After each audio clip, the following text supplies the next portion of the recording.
suis désolé d'être ce type-là, mais j'ai une mauvaise nouvelle pour vous et je vais devoir vous flinguer votre journée. Parce que le retour de Buffy contre les vampires vient officiellement d'être annulé. Ouais, vous avez bien entendu, je vous explique. La nouvelle série qui devait relancer l'univers de Buffy sur la plateforme Hulu ne verra finalement jamais le jour. Et l'annonce, ça vient directement de Sarah Michelle Gellar sur son Instagram. Ouais. Et quand c'est Buffy qui vous annonce l'apocalypse, on a tendance à la croire. Qu'est-ce qui s'est passé exactement? Pourquoi un projet aussi attendu est finalement abandonné? Et est-ce que l'univers de Buffy est vraiment mort ou est-ce qu'on peut encore peut-être la voir revenir ailleurs? On va voir tout ça. Pour comprendre pourquoi cette annonce fait autant de bruit, il faut remonter un peu en arrière. Excusez-moi, je suis un boomer. La série originale de Buffy contre les vampires, diffusée entre 97 et 2003, est devenue l'une des séries les plus cultes de la pop culture. Alors moi, personnellement, j'étais Team Charmed, mais il faut dire que Buffy, c'était sympa aussi. Elle mélangeait horreur, humour, drame adolescent, métaphore sociale, avec une écriture super en avance pour son époque. Et pendant 7 saisons, on a suivi Buffy Summers, une lycéenne apparemment normale, qui était en réalité l'élu destiné à combattre les vampires et les forces du mal,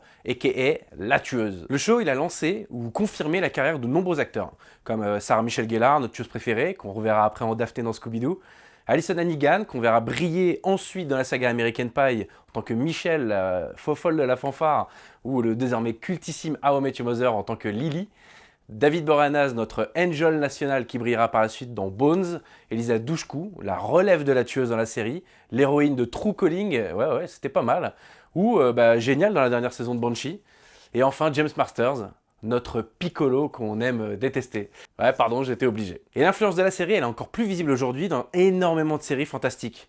Enfin bref, Buffy, c'est devenu un monument de la télévision. Et pas que d'ailleurs, parce que ça a même continué après en comics. Et justement, depuis des années, Hollywood tente de faire revenir la franchise. Il y a eu plusieurs tentatives de reboot, de revival, de spin-off, mais aucun projet a vraiment réussi à se concrétiser. Jusqu'en 2025. Cette année-là, Hulu annonce officiellement une nouvelle série dans l'univers de Buffy.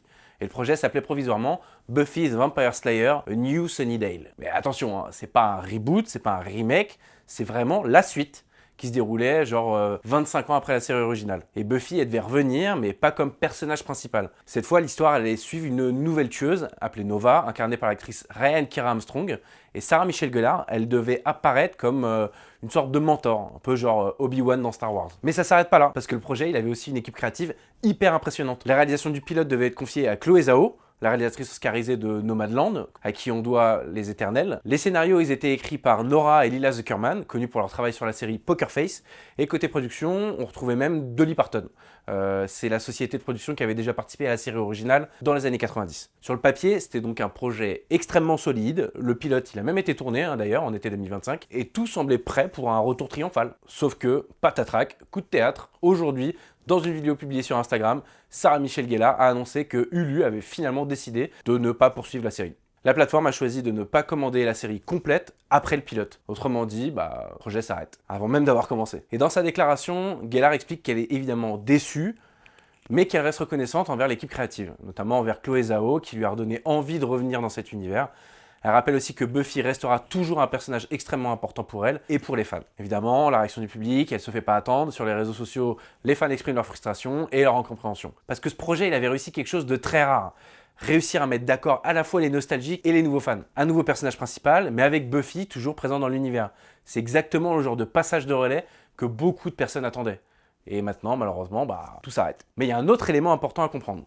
L'univers de Buffy, il est devenu extrêmement compliqué à relancer.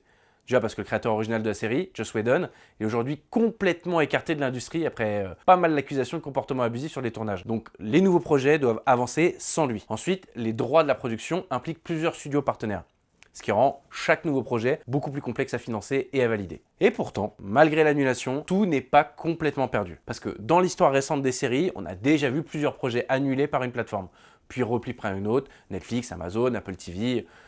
N'importe qui pourrait bien récupérer le projet si l'intérêt du public est suffisamment fort. Et vu la réaction des fans aujourd'hui, c'est loin d'être impossible. Parce qu'au final, Buffy, ça reste une franchise unique. Elle a influencé toute une génération de séries fantastiques, et même plus de 20 ans après la fin de la série, les fans continuent d'espérer un nouveau chapitre. Alors la vraie question maintenant, c'est est-ce que le projet, il est définitivement mort, ou est-ce que quelqu'un, quelque part, va décider de ressusciter la tueuse encore une fois? Après tout, dans Buffy, les morts, ils reviennent tout le temps. Si la série avait vu le jour, est-ce que vous auriez regardé le nouveau Buffy?